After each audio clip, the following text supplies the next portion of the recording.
Em seu pronunciamento nesta quarta-feira 2, o presidente Jair Bolsonaro garantiu que o país inteiro estará vacinado até o final deste ano. Mas, não era a vacina que transformava as pessoas em jacaré? Lá, na Pfizer, está bem claro lá no contrato, nós não nos responsabilizamos por qualquer efeito colateral. Se você virar um jacaré, é problema de você, pô. Não vou falar outro bicho que ele pensar que falar besteira aqui, né?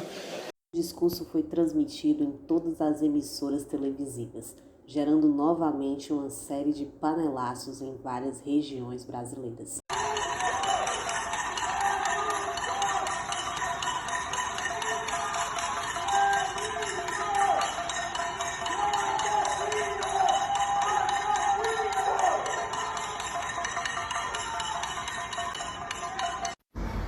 Esse montante equivale a mais de 10 anos de Bolsa Família.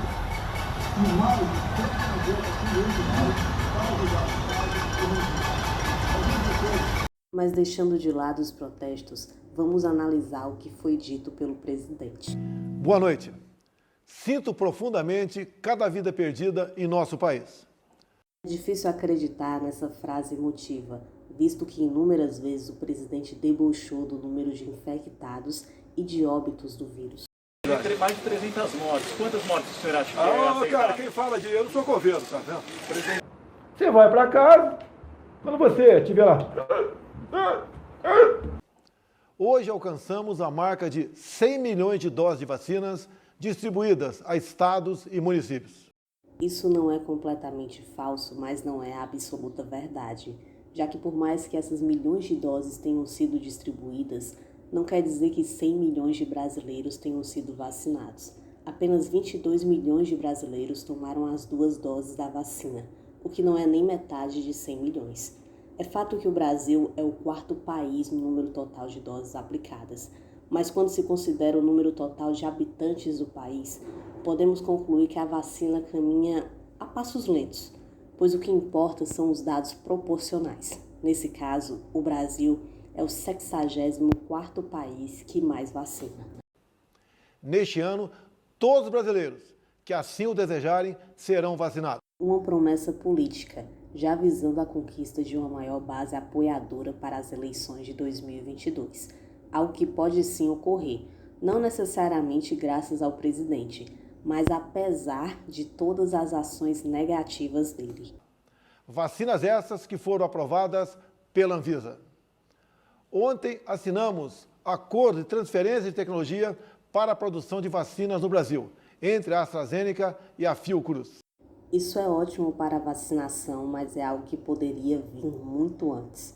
É notória a demora para responder às ofertas de vacinas da Pfizer no ano passado, assim como as ofertas do Butantan.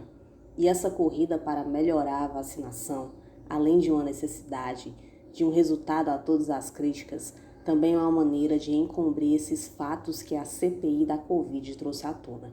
Teve até a questão do vírus de computador que teria impedido os profissionais do Ministério da Saúde de abrir e-mail. Destinamos, em 2020, 320 bilhões para o auxílio emergencial. Acontece que o governo não queria pagar auxílio emergencial. Isso foi proposto pela oposição na Câmara dos Deputados. Líderes de partidos da oposição apresentaram nesta quarta-feira na Câmara uma proposta para garantir uma renda mínima emergencial durante este período excepcional de isolamento devido ao coronavírus. É o que está sendo chamado de renda mínima cidadã.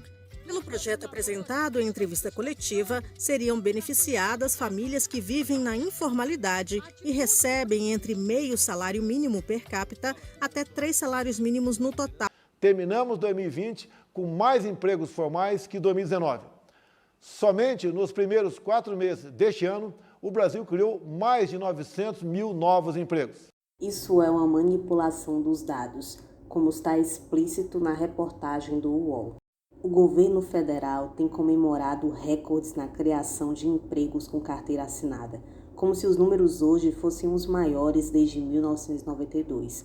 Mas essa comparação não pode ser feita, porque houve mudança de método na coleta dos dados. A alteração foi em 2020 e o levantamento passou a usar dados mais abrangentes. Foi incluída mais gente, como trabalhadores temporários, que não eram contabilizados antes. Isso torna os resultados incomparáveis. As divulgações de resultados positivos no mercado formal chamam a atenção, pois o país registra recordes de desemprego, segundo o IBGE, que tem outro método de pesquisa e avalia também o trabalho informal, sem carteira assinada. Essa Copa América vem gerando uma série de críticas, inclusive de comentaristas esportivos que, no caso, ficariam muito felizes de receber uma competição internacional como essa em seu país. Eu quero falar como cidadão brasileiro, não como ex-jogador nem comentarista esportivo. Eu sou um cidadão brasileiro, como todos nós somos aqui. Eu acho um escândalo isso, cara. Eu acho um escândalo. Um país que já morreram mais de 460 mil pessoas e continua morrendo muita gente. Nós não temos vacina para nós. O senhor Jair Bolsonaro, ele não teve agilidade para comprar vacina. Ele teve agilidade para deixar acontecer essa Copa América. Isso é assim, uma das coisas mais absurdas, porque ele é o presidente do país que deveria proteger o seu povo, não colocar o seu povo à mercê desse vírus. Então, assim, eu estou bastante assustado, mas eu não estou decepcionado, nem estou surpreso. Porque a CBF, para mim, o senhor Rogério Caboclo, para mim, não surpreendeu em nada a decisão dele. Muito menos o senhor Jair Bolsonaro, né? Então, eu estou, assim, indignado, muito indignado, tá? Com o que está acontecendo no nosso país, Galvão. O que está acontecendo aqui no nosso país é uma das coisas mais escandalosas que eu já vi na minha vida. Eu tenho 58 anos. Né? Eu não vi nada disso. É a primeira pandemia que nós estamos passando. Mas eu nunca vi a pessoa que você tem que mais confiar, ela te colocar numa situação de risco, de risco, né? Frente a frente com o vírus. Então, assim, eu como cidadão brasileiro, eu estou completamente assustado com todas as decisões das pessoas que mandam aqui. Esse pronunciamento veio numa hora difícil para o presidente, já que graças à CPI da Covid, ele vem perdendo muito apoio, principalmente de políticos. Não dá para negar que temos uma péssima gestão da pandemia e que o presidente ironizou bastante o teor mortífero da doença, chamando-a inclusive de gripezinha. Depois da facada não vai ser uma gripezinha que vai me derrubar não, tá ok? Se o médico ou o Ministério da Saúde me recomendar um novo exame, eu farei. Caso contrário, me comportarei como qualquer um de vocês aqui presente. No meu caso particular, pelo meu histórico de atleta, caso fosse contaminado pelo vírus, não precisaria me preocupar. Nada sentiria ou seria, quando muito, acometido de uma gripezinha ou resfriadinho, como bem disse aquele conhecido médico daquela conhecida televisão.